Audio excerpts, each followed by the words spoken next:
Assalamualaikum warahmatullahi wabarakatuh. Halo teman-teman semua, kembali lagi di EduTech EduTech Talk. Talk. Nah, untuk itu kita akan mengusung tema dan berbincang-bincang dengan narasumber kita ya, Ardi. Iya, benar banget. Sebelum itu kita kenalan dulu nggak sih? Iya. Bareng aku siapa? Oke, bareng aku Ardi dan rekan aku. Aku Selvi. Nah, untuk itu aku mau perkenalkan nih buat teman-teman semua narasumber kita yang tentunya seorang dosen dari Kurikulum dan Teknologi Pendidikan, Iya, yaitu benar banget. Ibu Dr. Rahmi Pratiwi, MPD. Oke, mungkin Bu, gimana nih kabarnya Bu? Alhamdulillah sehat. Perjalanan ke sini gimana Bu? Macet atau balik dari kelas gitu Bu?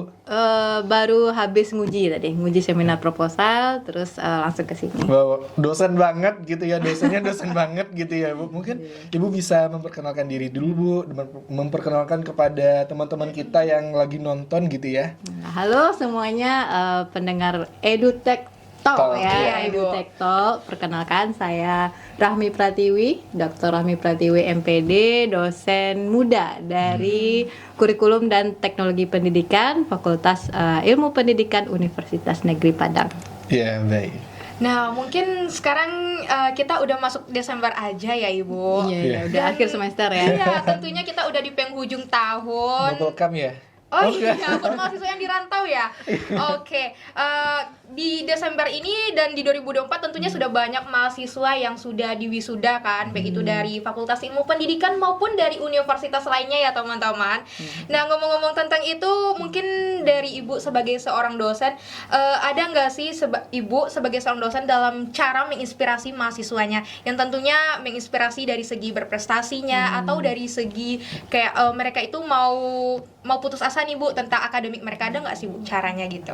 Caranya ya, Iya. cara menginspirasi mahasiswa. Kalau ibu dari pertama masuk, mungkin ibu mulai dulu ya. Jadi bukan di tengah-tengah, tapi di awal masuk perkuliahan. Nah, biasanya ibu sering menggali-gali mereka, perkenalan diri. Ibu tanya apa hobi mereka, dan nanti passionnya apa, cita-citanya apa. Mungkin teman-teman yang lain mahasiswa TP pasti tahu ibu ini tipikalnya kalau pertama seperti itu. Malah kalau misalnya ada hobi nyanyi, ibu suruh nyanyi di kelas tuh, kayak gitu kan.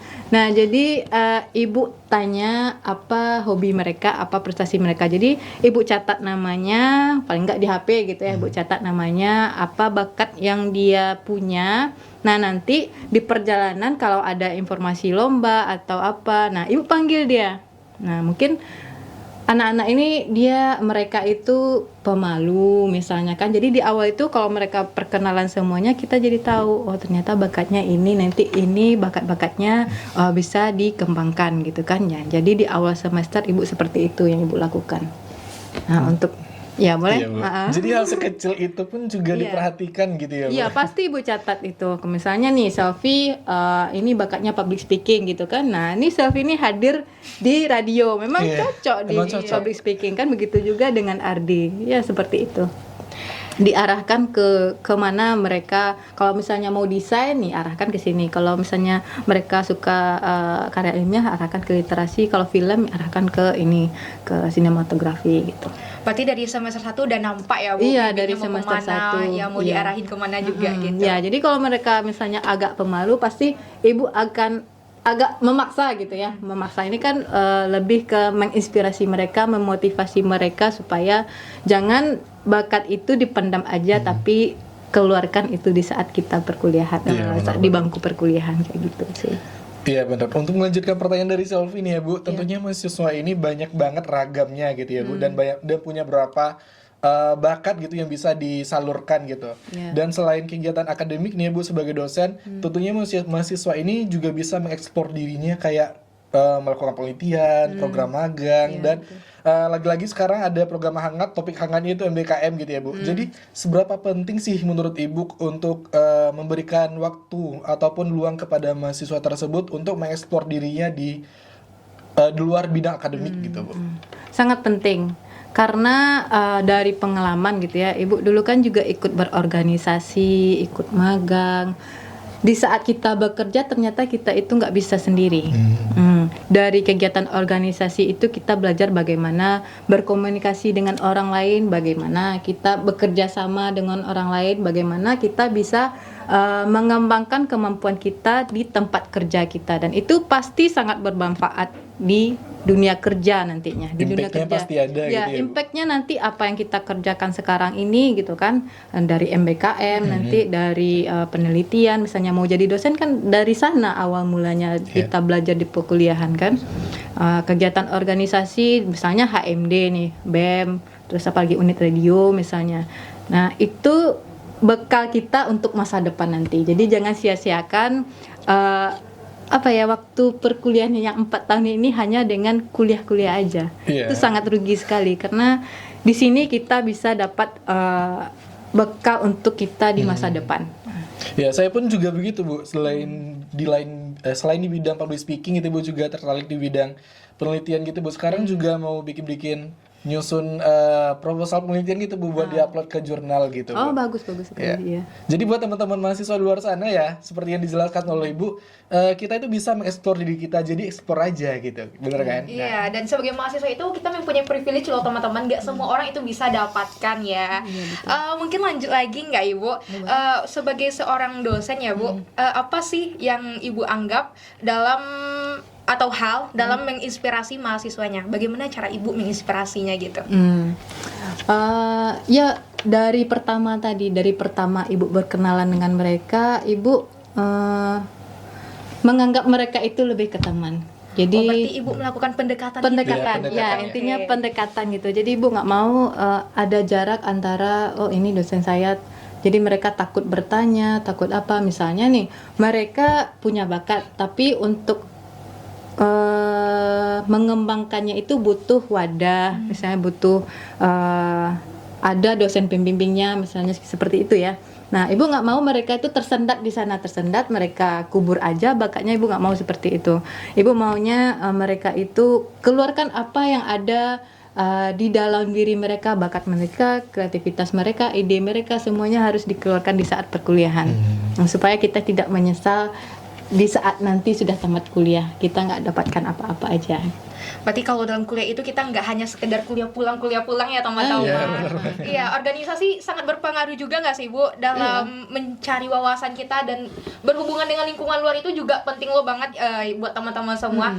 Karena pengalaman itu tidak hanya kita dapatkan di dunia akademik saja, melainkan juga kita dapatkan di dunia luar. Iya, satu lagi, kalau misalnya sehari-hari dengan mahasiswa pun Ibu sering bercengkrama dengan mereka, memotivasi mereka gitu ya. Misal, ini ada event ini loh, yuk kita ikut ini nanti Ibu bantu gitu. Nah, Ibu sering seperti itu. Jadi mereka yang seandainya mereka pemalu, mereka agak penakut, kurang mau mencoba, setelah didekati, dilakukan pendekatan, dikasih motivasi, mereka ikut. Nah, itu yang membuat ya senang lah gitu sebagai dosen. Ya, intinya dari pendekatan itu ya, Bu. Dan di sini Ardi juga penasaran nih, Bu, Ibu sebagai dosen ataupun pembimbing dari suatu beberapa mahasiswa yang ikut lomba gitu ya, Bu. Tentunya ada beberapa mahasiswa yang sekarang dia ini udah memiliki beberapa prestasi, dan mungkin ada beberapa sebelumnya itu mahasiswanya ini agak kurang unjuk diri gitu, Bu. Ibu sebagai dosen, dan kita udah mendengarkan bahwasanya pendekatan Ibu menganggap dia itu sebagai teman. Apakah apa faktor kunci dari keberhasilan mahasiswa tersebut dalam meraih prestasinya gitu, Bu? Faktor kuncinya sebenarnya lebih ke mahasiswanya aja. Kita sebagai dosen ya, dari segi dosen kita hanya membantu mereka, dekatkan mereka dengan lingkungan mereka yang mau gitu, ikut juga mengembangkan bakat mereka. Jadi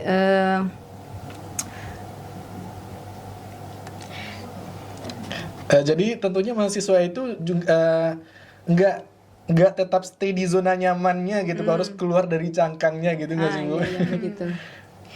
Karena kalau kalau nggak keluar dari zona nyaman ya teman-teman, ya kita nggak bakal jadi orang hebat. Kalau mau jadi orang hebat ya harus nekat. Iya.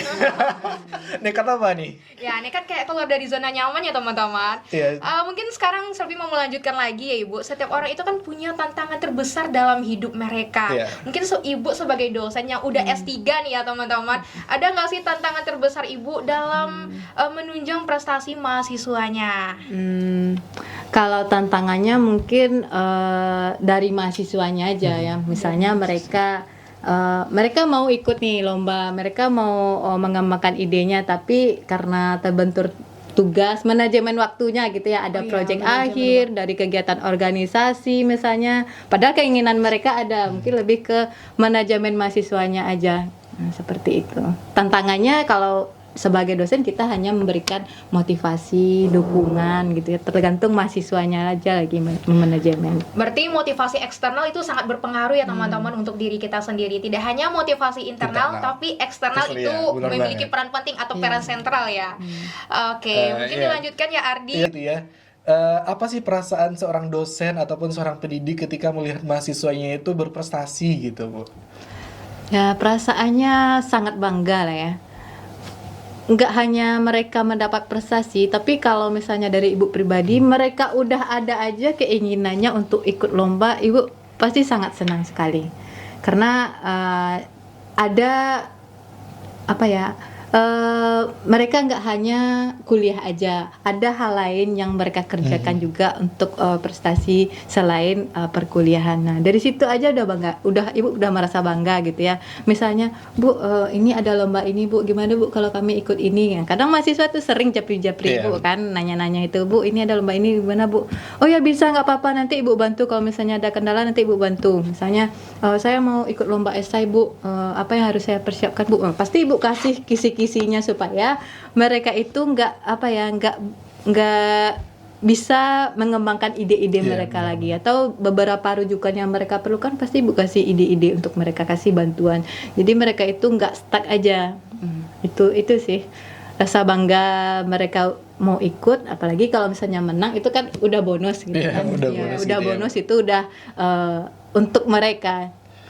Kalau misalnya mereka menang, tapi ikut aja ibu udah bangga. Ya, tergantung niat teman-teman juga sebenarnya Bu, kalau niatnya baik gitu ya. Iya. Dan kita pun selain dosen itu pun berbangga hati gitu ya, kita pun juga pasti bangga kalau seandainya kita bisa memberikan ataupun menampakkan value diri kita di beberapa kalangan umum gitu ya. Iya betul. Iya.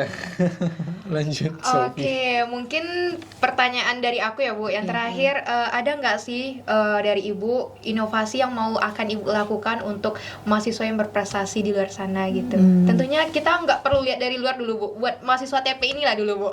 Inovasinya ya. Iya Bu. Kalau inovasi sih ya nggak ada ya. Yang penting mereka ikut aja, apa ada lomba, ikut apa ada kegiatan ataupun magang, ikut aja. Karena itu pasti bermanfaat untuk diri mereka dan membangun kepribadian dan skill mereka juga nanti untuk masa depan mereka. Intinya hard skill dan soft skill itu harus seimbang ya Ibu. Oke. Ya, mungkin ini pertanyaan di penghujung acara ya, di penghujung podcast kita kali ini. Mungkin Ibu ada pesan buat kami ataupun mahasiswa-mahasiswa di luar sana, terkhusus mahasiswa teknologi pendidikan UNP ataupun di luar itu. Kalau ada pesan silakan Ibu sampaikan, dan mungkin penutupannya bisa Ibu tambahin closing statement gitu. Oke. Baik, terima kasih Ardi dan Selvi. Pesan Ibu untuk tidak hanya mahasiswa UNP tapi juga untuk semua mahasiswa gitu ya. Selama kuliah 4 tahun itu ataupun lebih nantinya, kalaupun lebih tidak masalah. Manfaatkanlah waktu kuliah itu sebaik mungkin, manfaatkan untuk kuliah, manfaatkan untuk berorganisasi, manfaatkan juga untuk berprestasi. Ya kan? Organisasi itu udah termasuk prestasi karena kita mau meluangkan waktu kita yang bisanya hanya di rumah aja, pergi nongki-nongki aja gitu kan. Kalau ikut organisasi kita banyak relasi, banyak dapat informasi, berlatih komunikasi, berlatih public speaking mungkin, berlatih bagaimana memanajemen suatu organisasi gitu ya, dalam ada program-program dalam organisasi ataupun magang MBKM misalnya ya, magang MBKM, kampus mengajar, kemudian satu lagi pertukaran Ya, pelajar. Ya kita ikuti itu, kita manfaatkan sebaik-baiknya. Kemudian kalau ada lomba lah, ikutlah lomba itu. Walaupun tidak menang, jangan targetkan kita itu ikut lomba menang gitu ya. Tapi itu proses untuk membangun diri kita, membangun hard skill dan soft skill tadi. Yang pastinya itu tidak akan sia-sia. Apapun yang kita kerjakan selama kita kuliah di dalam hidup kita ini, jika itu positif membangun diri kita, tidak negatif, pasti ada manfaatnya ke depan untuk masa depan kita. Jadi manfaatkan waktu kuliahnya sebaik-baiknya. Jangan sampai 4 tahun gitu atau 5 tahun ya, berapapun lah waktunya, kita nggak dapat apa-apa di kuliah. Kalau misalnya kuliah teori, kita dimanapun bisa, kita belajar online bisa. Tapi kalau berorganisasi, kalau nggak kuliah ini, umur kita udah lewat, iya kan? 30-an kita Serasa rugi aja gitu. iya, rugi kita kalau tidak memanfaatkan waktu di perkuliahan ini. Karena dari pengalaman Ibu juga seperti itu dulunya.